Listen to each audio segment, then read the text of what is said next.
Moja kwa moja hadi maeneo ya Karen tusikilize yanayojiri.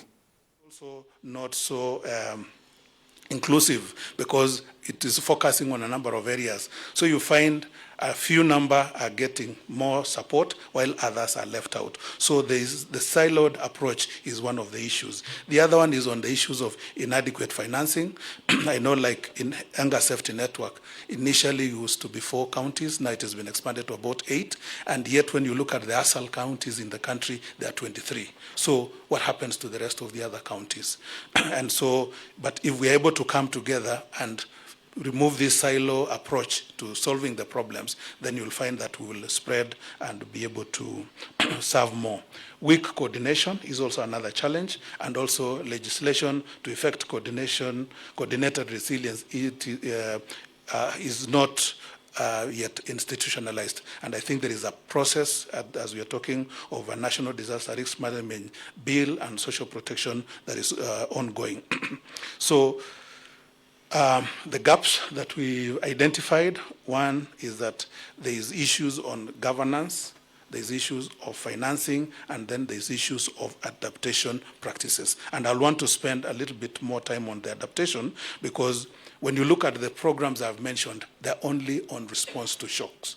And then we sit back, we wait for another shock to come, we mobilize resources again to respond to another shock, and I think what we need to do is, as we respond to shocks, how do we build or implement adaptation practices so that when another shock comes, the impact may not be as high or as big as the previous one. For instance, when you look at the cycles that I mentioned a while ago, in a few months, maybe we may be back here again asking us, we have drought, pasture has been depleted, we have issues of animals dying, people are suffering from water scarcity. Yet, we have just come from a flood situation. So what we are advocating in this resilience strengthening strategy is that how do we program activities that are going to go towards changing and adapting the communities so that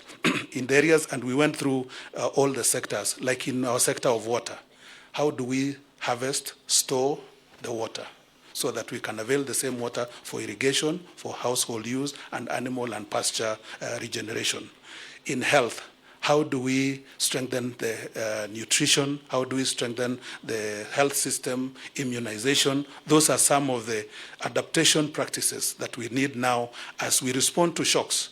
How do we also have a parallel program to enhance and finance adaptation practices? So in your document that is before you, we have commitments that we've put under what we're calling Annex 1. When you look at the back of it, we've listed on adaptation mechanism, what do we need to do?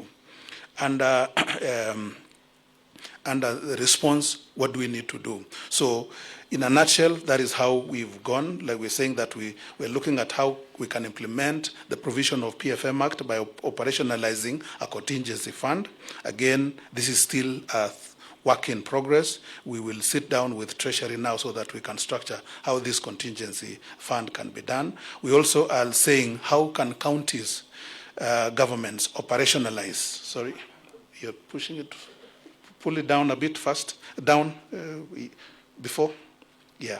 How county governments can operationalize the county emergency funds as stipulated in the PFM Act.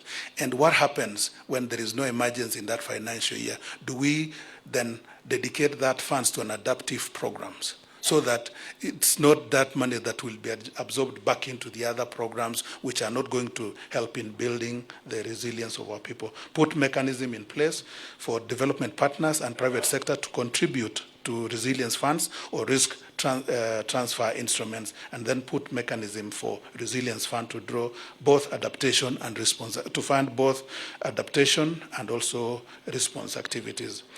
On each sector, I think we've also said we'll look at the regulatory updates. We'll also look at conducting scenario planning so as to see how we are able to address.